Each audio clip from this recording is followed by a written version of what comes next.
Hi, and welcome back to the Keto Bistro. Today, we're going to make some keto hush puppies.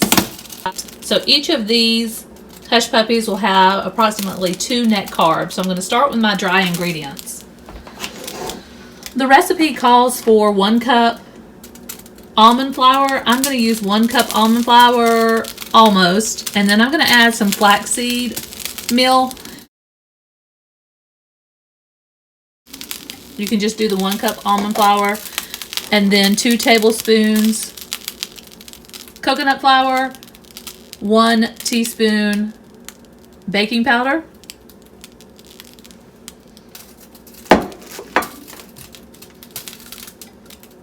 I have 2 teaspoons. I'm using monk fruit sweetener, but you can use Swerve or any sort of keto sweetener that you would like to use. And then my spices, I have a 1/2 teaspoon of garlic powder, a 1/2 teaspoon of onion powder, a 1/4 teaspoon salt, a 1/4 teaspoon black pepper.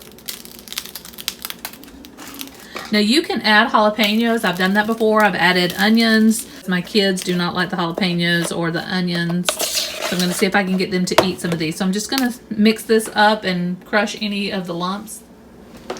So I have my dry ingredients incorporated, mixed up, and I have my oil heating up.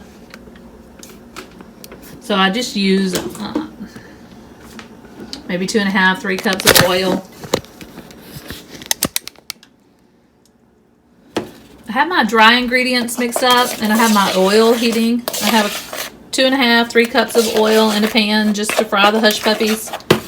So now I'm going to add my wet ingredients just directly into the dry.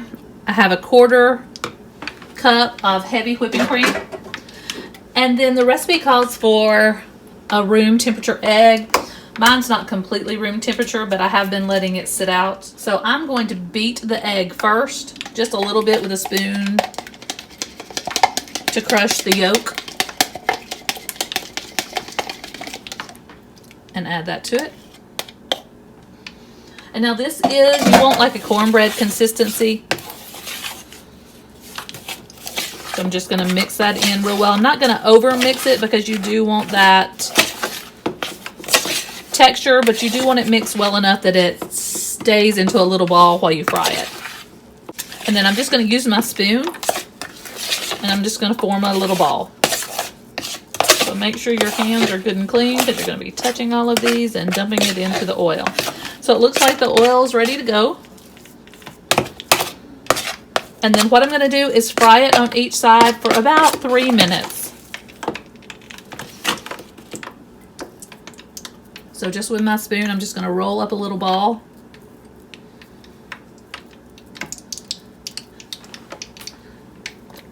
And drop it in.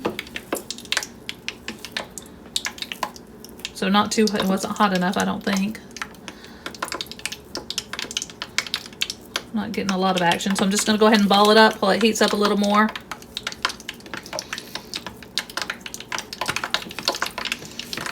And I can usually get 10 to 12, depending on what size you want. That way it helps me keep track of the net carbs if I try to do 12.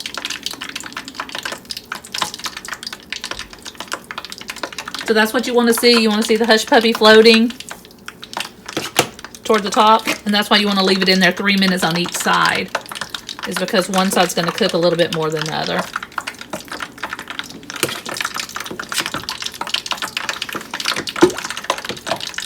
Okay, I have them rolled. I have 10 pretty large hush puppies. So you're going to get 2.5 net carbs. I'm going to drop the rest if they'll fit. And you can see the first one I've already turned, how nice and golden brown it is. So that's what you want. Golden brown on both sides, a few minutes on both sides. And then I will take them out and I will lay them on a paper towel to let some of the excess oil drain out. So you can see that they swell a pretty good bit. But look how nice that is. That turned out great. So I'm going to cook the others, take them out, and then I'll show you the texture on the inside. but I'm just going to turn it to make sure they're nice and golden on all the sides. So here is the plate. So I have 10 very large hush puppies, and I'm just going to let them sit and cool a bit and drain out some of the. So here is the finished plate, and it is a lot for around 10 and a half, 11 carbs since I made the hush puppies so big, and I'm going to eat 2 of them. But the fish has 0 keto tartar sauce, slaw, tomatoes, green beans. So I want to show you the inside of the hush puppy. So just like a real hush puppy. And like I say, you could put jalapenos, you could put onions, but nice and crispy and flaky. Thanks for watching. Don't forget to like and subscribe.